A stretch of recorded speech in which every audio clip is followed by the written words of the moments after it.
Para pelaku membuat website palsu mengatas dari salah satu korban penipuan dengan modus kerja paruh waktu secara daring. Kasus penipuan dan penggelapan untuk investasi dan pinjaman online. A few moments later. Sadar gak sih, berita tentang penipuan online tuh banyak banget, bahkan di Indonesia sampai di dunia, dan gak hilang-hilang sampai sekarang. Kira-kira kenapa ya? Dan jangan sampai kalian jadi korban selanjutnya.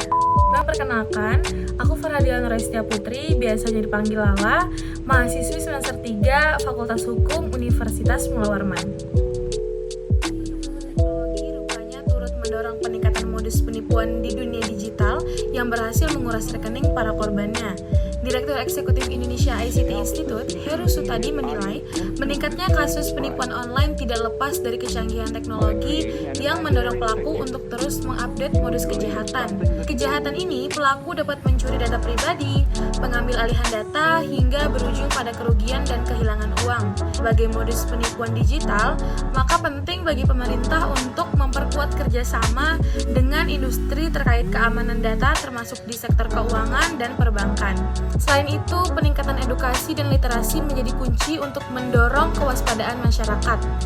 Kementerian Komunikasi dan Informasi Republik Indonesia atau Kominfo menghimbau masyarakat untuk waspada dengan macam-macam modus penipuan online yang marak terjadi. Mika penggunaan ruang digital meningkatkan kasus penipuan jika data pribadi tidak dijaga dengan baik. Riset nasional tentang penipuan digital di Indonesia menunjukkan dari 1.671 orang, 98,3% diantaranya pernah menerima pesan penipuan digital atau mendapati modus penipuan online. Paling banyak dari modus penipuan online yang terjadi adalah penipuan online berkedok hadiah, yaitu 91,2%, penipuan online pinjaman ilegal, yaitu 74,8%, penipuan online pengiriman tautan atau link yang berisi virus, yaitu 65%, penipuan online berkedok krisis keluarga, yaitu 59,8%, serta penipuan online investasi ilegal, yaitu 56%. Modus penipuan online terbaru yang dimaksud oleh Kominfo adalah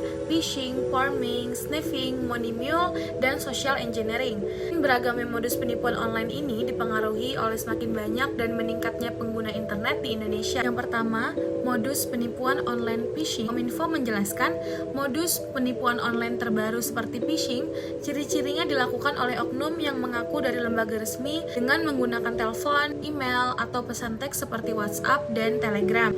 Modus penipuan online terbaru ini dilakukan dengan tujuan ingin menggali supaya masyarakat memberikan data-data pribadinya. Data-data pribadi nanti akan beresiko digunakan untuk kejahatan berikutnya. Kalau melakukan modus penipuan online akan menanyakan data-data sensitif untuk mengakses akun penting yang mengakibatkan pencurian identitas hingga kerugian. Maka dari itu, masyarakat dihimbau untuk lebih teliti membaca dan melihat secara seksama dari SMS atau pesan maupun email apakah benar pengirimnya berasal dari institusi asli.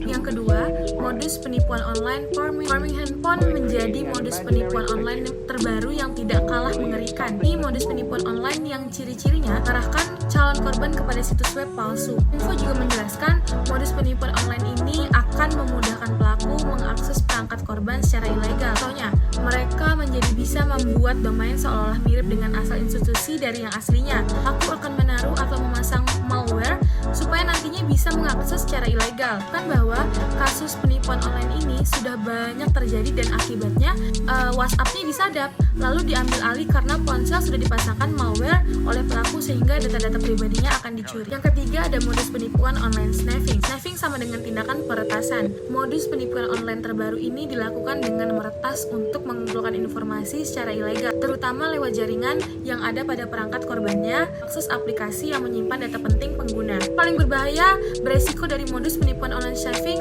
justru banyak terjadi pada mereka yang sering menggunakan atau mengakses wifi umum. Yang keempat ada modus penipuan online money mule. Modus modus penipuan ini adalah oknum yang meminta korban untuk menerima sejumlah uang ke rekening untuk nantinya ditransfer ke rekening orang lain.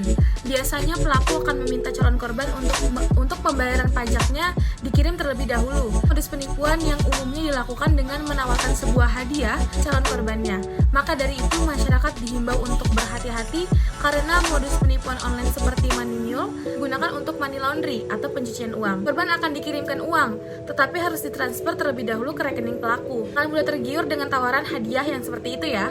Oke, yang terakhir ada modus penipuan online social engineering. Engineering adalah modus penipuan online yang dilakukan oleh pelaku yang memanipulasi psikologis korban hingga tidak sadar memberikan informasi penting dan juga sensitif. Ciri modus penipuan online ini, penipuan online ini dilakukan oleh pelaku dengan mengambil kode OTP password karena sudah memahami behavior targetnya. Masyarakat lebih sadar untuk tidak membagikan data-data yang seharusnya perlu dijaga. Jadi jangan sampai kalian kasih kode-kode OTP ke orang yang tidak dikenal ya guys. Itu tadi beberapa contoh dari penipuan online yang terjadi di Indonesia. Untuk kalian yang udah gedek banget sama penipuan kayak gitu, kalau kalian jadi korbannya, kalian bisa nih lapor ke polisi. Di sini aku kasih tahu caranya ya.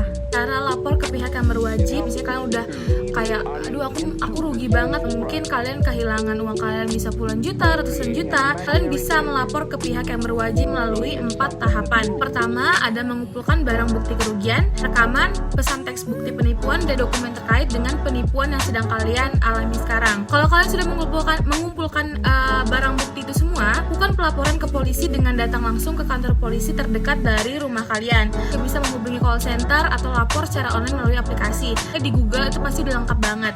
Kalau misalnya laporan kalian sudah cukup kuat, wawancara akan dilakukan dengan petugas kepada kalian dan penyidikan akan segera dilakukan. Untuk biaya, mungkin yang ada yang belum tahu kalau biaya lapor ke polisi itu gratis ya guys, alias tidak dipungut biaya sama sekali. Merujuk pada peraturan Kapolri nomor 14 tahun 2011 tentang kode etik profesi Polri pasal 15. Segala informasi yang aku kasih tahu tadi bermanfaat untuk kalian, dan juga jangan lupa kalian kasih tahu informasi penting tadi kepada orang terdekat kalian, terutama orang tua yang mungkin sekarang mereka lebih susah memahami mana yang asli atau penipuan gitu ya. Takut orang tua kita yang malah terjerat kayak gitu. Jadi kalian bagi-bagi informasi ke orang-orang terdekat kalian, dan jangan lupa kalian juga harus terus pinter-pinter lah bermain sosial media agar tidak terjadi penipuan. Sekian dari aku, semoga bermanfaat buat kalian dan buat orang-orang di sekitar kalian. Hai guys, semangat UTS-nya.